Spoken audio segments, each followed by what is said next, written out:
Olá pessoal, na aula de hoje nós vamos estudar questões e processos incidentes no processo penal. Primeiramente vamos começar a estudar as questões prejudiciais. As questões prejudiciais, elas são julgadas pelo juízo civil. O juízo criminal não pode julgar questões prejudiciais. Então, as questões prejudiciais são de competência do juízo civil e, como o próprio nome já diz, são prejudiciais ao curso e desenrolar da ação penal. Então, existem questões prejudiciais que são obrigatórias e questões prejudiciais que são facultativas. Então, no Código de Processo Penal, no artigo 92 e no artigo 93, nós vamos encontrar todas elas. No artigo 92 são as questões prejudiciais de natureza obrigatória e as do artigo 93 são as de natureza facultativa. As questões prejudiciais obrigatórias, de acordo com o artigo 92 do CPP, ocorrem quando a decisão sobre a existência da infração depender da solução de controvérsia que o juiz repute séria e fundada sobre o estado civil das pessoas. Então, por exemplo, o sujeito está respondendo por crime de bigamia. E lá no artigo 235 do Código Penal, tem um parágrafo que diz que se um dos casamentos for nulo, não houve crime. É uma hipótese de exclusão da tipicidade. O sujeito, então, alega que um dos seus casamentos é nulo. O que o juiz criminal tem que fazer? Aguardar a solução, ou melhor, a dissolução, na verdade, deste matrimônio, o qual ele alega nulidade, para depois, efetivamente, concluir a lide penal. Se esse sujeito realmente contraiu um casamento nulo, a anulação desse casamento vai gerar reflexos no mérito da sentença penal. Então, ele, na sentença criminal, terá que ser absolvido. Mas o juiz criminal não tem competência para decidir quanto à nulidade do casamento, porque está ligado ao estado civil da pessoa. Por essa razão, ele vai ter que aguardar necessariamente, obrigatoriamente, aguardar a decisão lá no âmbito do juízo civil. Agora, quando a questão prejudicial não tiver relação com o estado civil das pessoas, aí nós temos uma questão prejudicial de natureza facultativa. As questões prejudiciais facultativas dizem respeito à existência de infração penal que depende de resolução de questão também de natureza civil, mas diversa daquela referente ao estado civil das pessoas, no caso do artigo 93 do Código de Processo Penal. Por exemplo, o sujeito está respondendo por crime de apropriação indébita, mas a alegação é de que ele é o verdadeiro proprietário daquele bem. Então, não haveria como se apropriar de coisa própria. Tendo em vista que, uma vez comprovado que aquele bem é da propriedade do réu, ele tem que ser absolvido. Acontece que está se discutindo no juízo civil a referida propriedade. Então, o juiz criminal pode, se achar efetivamente relevante, aguardar o julgamento no juízo civil para aí sim decidir se irá ou não absolver o réu. Mas nesse caso, como não diz respeito ao estado civil das pessoas, essa questão ela não é obrigatória, então vai ficar a critério do juízo criminal.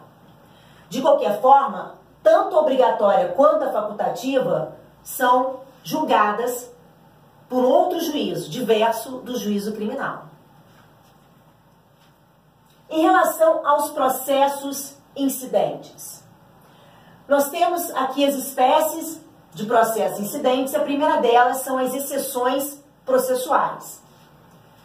Em relação às exceções, enquanto as questões prejudiciais que nós acabamos de estudar são de competência do juízo civil e, como o próprio nome já diz, são prejudiciais ao curso e desenrolar da ação penal, as exceções são verdadeiros incidentes processuais de competência do juízo penal, que se limitam às questões preliminares, questões de natureza cautelar e questões probatórias. Então nós temos lá no CPP, no artigo 95, um rol de exceções que devem ser opostas no processo penal sempre que for necessário.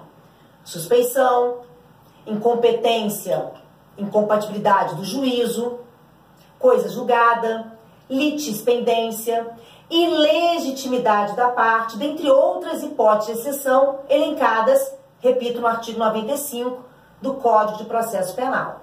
Questões essas que serão discutidas e analisadas pelo próprio juízo penal, ou como preliminar de mérito ou em apartado, separado da petição, efetivamente, que faz dar o curso, o andamento do processo. Como, por exemplo, alegações finais, resposta à acusação. Então, os processos incidentes ou serão alegados em preliminares, por exemplo, de resposta à acusação, de alegação final, ou serão processadas em apartado. Antes da gente analisar as exceções e até mesmo as demais questões do processo penal, eu coloquei aqui a diferença entre as questões prejudiciais e as questões preliminares. É bem de ver que as questões prejudiciais dizem respeito ao próprio mérito do fato criminoso, como foi o caso da bigamia, né? Aquela questão prejudicial, ela vai interferir na análise do mérito da causa, constituindo verdadeiros pressupostos, ou seja, da própria existência do próprio crime. Enquanto as preliminares cuidam de questões relativas à validade do processo, portanto, da regularidade da tutela jurisdicional em determinado processo. Eu tirei isso aqui do livro do Eugênio Pacelli. Então, olha só, as questões prejudiciais, elas vão interferir na análise de mérito. Já os processos incidentes, que estarão aqui nas questões preliminares, elas não irão intervir na análise do mérito.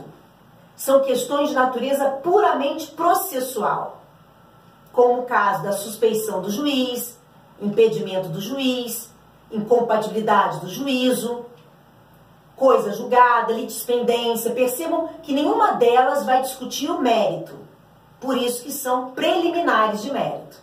E devem ser analisados, obviamente, antes de se discutir o mérito da causa, da demanda. Então, aqui as espécies, algumas delas eu até já mencionei, artigo 95 do CPP, suspeição, incompatibilidades e impedimentos não estão dentro do artigo 95. Se vocês abrirem o artigo 95 do Código de Processo Penal, vocês vão ver que incompatibilidades e impedimentos não estão no rol, nos incisos desse artigo. Estão lá no artigo 112 do CPP. Só que quando você chega no artigo 112, que trata da incompatibilidade e impedimentos, ele remete ao procedimento das exceções. Então, a doutrina considera que também são hipóteses de exceções. Ok? Suspeição, incompatibilidade e impedimentos, incompetência do juízo, litispendência, coisa julgada e legitimidade da parte. Essas exceções, elas podem ser peremptórias ou meramente dilatórias. O que significa isso? As peremptórias põem termo ao processo. São questões preliminares de mérito, mas que vão extinguir o processo. Não estou dizendo que necessariamente irão impedir que uma nova ação seja proposta. Simplesmente aquele processo vai ser extinto, sem julgamento de mérito, em alguns casos, podendo haver uma nova proposta de ação penal. Em outros, nem isso. As dilatórias não. As dilatórias, elas vão postergar o feito. Elas vão atrasar a análise do mérito. Mas em um momento vai extinguir o processo. Então, dessas hipóteses, nós vamos dizer que são peremptórias a coisa julgada, a litispendência. Por que a coisa julgada e a litispendência são peremptórias? Porque elas põem termo ao processo e impedem uma nova ação penal. Agora, suspeição, incompatibilidades, impedimentos, incompetência do juízo, ilegitimidade da parte, são situações de questões meramente dilatórias. Porque mesmo que elas extingam o processo, não impedem uma nova ação penal. Em relação à suspeição, os autos serão remetidos para o juiz substituto. Percebam que o processo não será extinto. Em relação a incompatibilidades e impedimentos, o mesmo raciocínio. Em relação à incompetência do juízo, os autos são remetidos para o juízo competente, principalmente quando se tratar de uma nulidade relativa, que inclusive pode até ser sanada, convalidada, que é o caso da incompetência relativa, porque gera nulidade relativa dos atos praticados pelo juízo até então dito incompetente. A ilegitimidade da parte, ela vai pôr termo ao processo, mas não impede o início de uma nova ação, desde que supra aquela deficiência, aquele defeito quanto à parte ser ou não legítima. Nós vamos agora estudar cada uma dessas espécies, começando pela suspeição, incompatibilidades e impedimentos. Em relação à suspeição, a suspeição, ela traz uma suspeita de parcialidade do juiz. Lá no CPP, nós vamos encontrar causas de suspeição do juízo. Essas causas de suspeição do juízo, elas fazem com que haja uma presunção de parcialidade, de que aquele juiz pode tomar partido, pode decidir de forma passional, eu diria. Ele pode utilizar de questões pessoais para decidir a lide. Qual é a grande questão? Essa presunção de parcialidade, ela não é absoluta, ela é relativa. Então é discutível a questão da suspeição. Uma vez a suspeição alegada pelas partes, isso não quer dizer necessariamente que aquele juiz não poderá prosseguir no processo. Porque a presunção de parcialidade, por ser relativa, admite prova em contrário. Um exemplo de suspeição é uma amizade entre o juiz e uma das partes. O juiz é amigo íntimo da família do réu, por exemplo. Em relação a incompatibilidades e impedimentos, que estão lá no artigo 112 do CPP, não estão elencadas no 95, mas são hipóteses de exceção também. Impedimentos também estão previstos no CPP. O CPP traz um rol de impedimentos do juiz. Exemplo, o juiz é cônjuge do réu. Nessas causas de impedimento, a presunção de parcialidade é absoluta. Não admite prova em contrário. Uma vez comprovada essa relação de parentesco entre o juiz e o réu, eles são cônjuges, efetivamente o juiz está impedido de atuar naquele processo. A presunção é absoluta e, por consequência, os atos praticados por ele também podem constituir nulidade absoluta. Se a presunção é absoluta, repito, não vai admitir prova em contrário. Então, na suspeição, há uma suspeita de parcialidade. No impedimento, há uma certeza de parcialidade. Em relação à incompatibilidade, nós não temos no Código de Processo Penal, nem na Lei Processual Penal Extravagante, um rol de incompatibilidades do juízo. É preciso verificar a lei orgânica de cada estado, a lei orgânica do Tribunal de Justiça de cada estado, para verificar se existe lá alguma hipótese de incompatibilidade.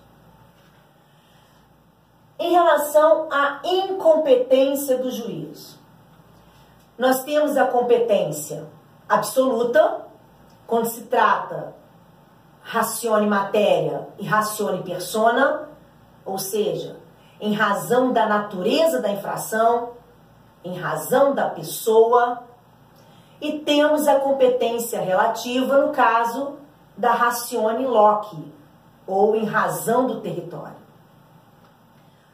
Nas hipóteses de competência absoluta, a nulidade também é absoluta. Nas hipóteses de incompetência relativa, a nulidade é relativa.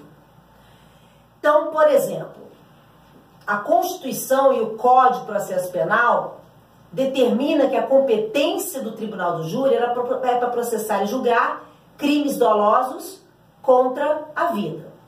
Então, a competência ratione matéria do Tribunal do Júri é para processo e julgamento desses tipos de infrações penais, crimes dolosos contra a vida, homicídio doloso, aborto, infanticídio, instigação e induzimento ao suicídio. E os conexos, obviamente. Então, essa competência, que é ratione matéria, é uma competência absoluta. Da mesma forma, a competência determinada pela função que certas e determinadas pessoas exercem. Então, por exemplo, a Constituição determina que os juízes serão julgados pelo Tribunal de Justiça dos Estados, o qual ele exerce a função de juiz estadual, e os federais pelo TRF. Essa competência leva em consideração a natureza da função exercida por certas e determinadas pessoas. Então, é uma competência ratione persona, em razão da pessoa. Também tem natureza absoluta. Agora, quanto ao lugar, quanto à competência territorial, em razão do território, essa é relativa, então ela pode ser sanada e convalidada. Por exemplo, um homicídio praticado na comarca de Duque de Caxias, no estado do Rio de Janeiro. A competência para processar e julgar este homicídio doloso é do Tribunal do Júri, ratione matéria. Ratione loci é do Tribunal do Júri de Duque de Caxias. Só que a competência em razão território, ela é uma competência relativa, então ela pode ser convalidada. Então, se, por exemplo, a ação penal correr numa vara criminal Tribunal do Júri de uma outra comarca, isso pode ser sanado, se a incompetência não for arguída em tempo oportuno pela parte interessada. Exceção de litispendência. Litispendência significa que tem uma lide pendente, ou seja, está em curso uma outra ação penal com as mesmas partes, mesma causa de pedir, mesmo pedido.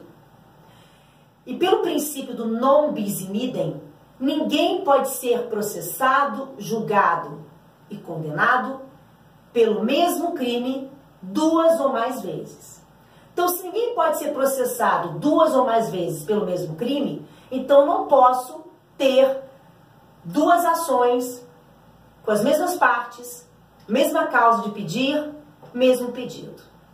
Isso é uma situação de litispendência e, portanto, isso vai ser solucionado da seguinte forma: vai extinguir o processo tardio, vai manter o primeiro processo. O que foi iniciado primeiramente vai continuar e o que foi iniciado a posteriori será extinto. Exceção de coisa julgada. Mesmo raciocínio da litispendência. A diferença é que não vai mais poder continuar a ação penal, tendo em vista que aquele crime já tem uma sentença e essa sentença já fez coisa julgada, já transitou em julgado. Ninguém pode ser condenado 2 ou mais vezes pelo mesmo crime. Então, por essa razão, o princípio do non, ne ou nobis in idem, nós não podemos rediscutir numa outra ação penal algo que já foi discutido anteriormente. Então, a exceção de coisa julgada visa extinguir o processo, tendo em vista que aquele crime já foi processado e julgado. Então, a última hipótese de exceção, ilegitimidade da parte. Uma das condições para o exercício regular do direito de ação penal é a legitimidade ad causam ativa e ad causam passiva. É a observância de que aquela pessoa pode figurar no polo ativo ou no polo passivo daquela ação penal. Então, por exemplo, se o crime é de ação penal privada, o Ministério Público pode oferecer a denúncia? Não. Se o fizer, a defesa tem que opor exceção de ilegitimidade da parte. Da mesma forma, se o crime é de ação penal pública, o MP oferece denúncia, mas o réu é menor de 18 anos de idade, nós temos aí uma hipótese de ilegitimidade ad causam passiva. O menor de 18 anos não pode figurar como réu numa ação penal. Quando o menor de 18 anos, ao tempo da conduta, adolescente, pratica um fato típico e ilícito, ele está sujeito à legislação especial e pode sofrer uma medida socioeducativa. O mesmo raciocínio em relação a uma criança, só que criança não sofre medida socioeducativa, somente os adolescentes é que sofrem. Mas, de qualquer forma, a criança também não pode, assim como o adolescente, figurar no polo passivo de uma ação penal. Para eles existe o Estatuto da Criança e do Adolescente, existe uma legislação especial conforme determina o artigo 27 do Código Penal. Então, essas são as hipóteses de exceção. Bom,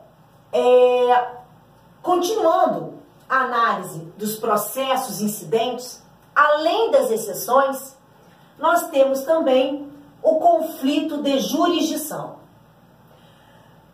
Quando o juiz, de ofício, ou a requerimento de uma das partes, reconhece que é incompetente para processar e julgar aquela lide, ele remete os autos ao juízo que ele entende competente. Esse juízo, por sua vez, pode concordar e dar prosseguimento ao feito. Mas ele pode discordar, entendendo que ele não é competente, sim aquele juízo o qual se deu início à ação penal. Então, nós temos um conflito de jurisdição negativo, um jogando para o outro. Não, eu não sou competente, não você que não é competente. Tudo bem?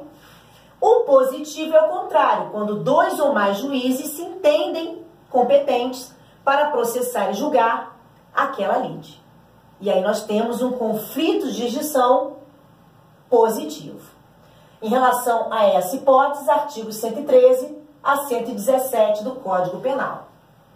Vou fechar esse bloco por aqui. No próximo bloco, a gente vai continuar a trabalhar os processos incidentes no processo penal. Até já!